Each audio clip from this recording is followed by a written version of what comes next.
Going? Mm-hmm. Okay, this is my friend. He's pro fighter Larry Huffman. He's been with me for a long time. We're going to show you a leg lock series from Half Guard. It's got the lockdown in it, very similar to Eddie Bravo's. We're going to do an ankle lock that allows you to tap a lot of people without using your hands at all. Catches a lot of people off guard. If you don't get the tap from the ankle lock, it's going to set you up for a very easy kind of whip down type sweep. It's going to allow you to go right from the sweep straight into either top position or into a knee bar. Immediately get your weight above the knee and get a knee bar. And then if he starts to move, you're going to set up to like a reverse case gatami and finish with an even stronger knee bar that's really good in control. And on top of that, if the knee bar starts to fail, boom, you immediately take one step in your mount position. You start ground and pounding out, tranquilize him a little bit, and start attacking the top line if you're missing details on your leg lock game. So let's go over some details on this. So he's come down. I've established his half guard position. Okay. So what I'm going to do is I'm going to bring the outside leg is going to come in. I cross my ankles. I squeeze my knees, and I want to get this foot, my right foot, the inside leg, comes underneath his shin, and it's sitting down here. And it's going to make like a boot, and it's going to be ready to catch the top of his foot here in a minute.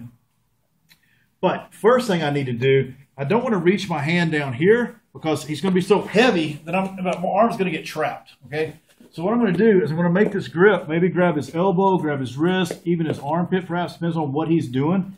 And I'm going to lift on his underhook, and I'm going to squeeze my knees, and I'm going to physically try to lift his hips up and try to throw his hips up by my shoulders, okay? If he has something so I can grab like his short or his belts or gi, and I'm going to lift that here. Now that hand's going to come underneath here. This hand stays in that underhook position, and this one's here. So I'm going to make that grip.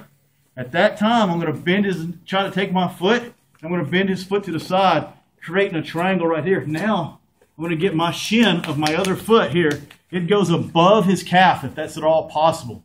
Try to get it as high as you can, as close to his ankle as you can. Now I'm going to hold his hip so he can't go anywhere. I pull, my right foot pulls back against his toes, and my left shin goes into it. It looks like they're both going that way, but they're not. The left shin's putting a lot of pressure through his ankle, but the right is pulling the toes, trying to pull his toe towards his butt, just like a toe hold, okay? So that's going to get you the ankle lock.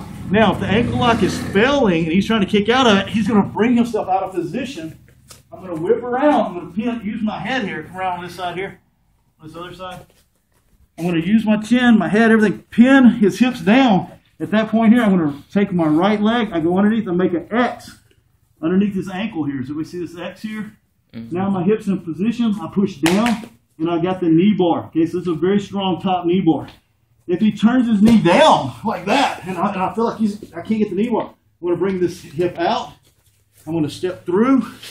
I lift his hip up so that my hip is not on the ground either, and I slide my hips through his knee. All my weight comes down this leg, stops his ankle from being able to go anywhere.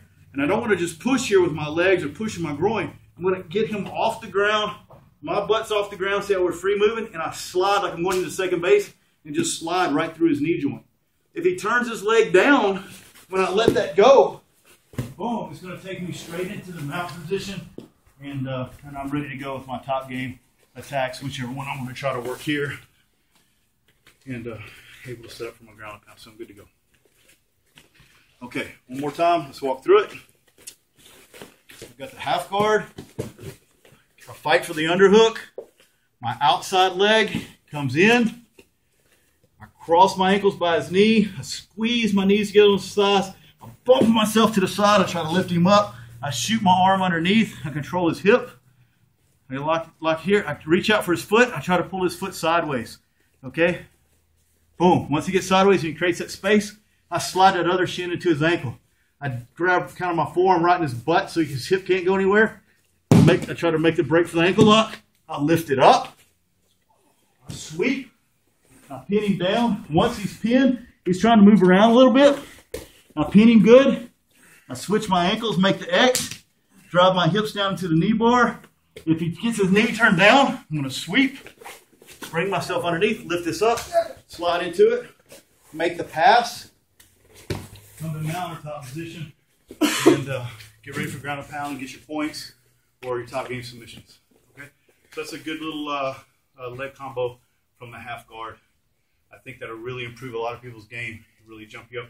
You'll be surprised how many people, once you master that leg lock, and you got to drill it. Drills give skills. You have to drill that ankle lock over and over, get the thing, make sure the shin number one thing people do wrong, they get the shin is too low. The shin's on his calf or above the top of his calf too much close to his knee. Gives you good control, but doesn't give you enough pressure for the ankle lock break. So keep playing with it till that foot comes in a V. Wait till you feel it loose, not where they got stiff. If he's trying to make a transition, he's trying to get his knee up something. Pull it around. Boom. Drive your shin in, close to the ankle as possible. Get that pressure. Squeezing to you. You can't push his leg and let his hips come off of you.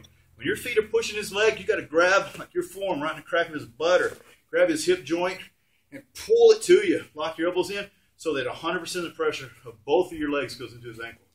If that starts to fail or he starts to kick out straight, boom, you're going to whip it up and down and around. It comes around like a whip over sweep. Focus on the pin. As soon as you get there, don't worry about the knee bar yet. Pinning, control the hips, wrestling down, get everything still. Then uncross your ankles, make an X on his ankle so that he's not easy for him to turn his knee. Get your hip bone right above the knee, drive straight through the leg with all your pressure. If he turns his knee at that point, boom, get that arm underneath, come around, set back to reverse Kesa. Don't put any drag where he's sitting on the ground. You don't want to have any resistance of your own ass on the ground, and when you push, you're pushing to the mat. Get him up, but the weight is going to go from his shoulders to my feet. His ass is off the ground, my ass is off the ground. Boom, push straight through that knee. If he starts wiggling again, touch his knee down, come back like you're doing a cross arm choke, straight into mount, take top position, be done. Okay? All right, thanks guys.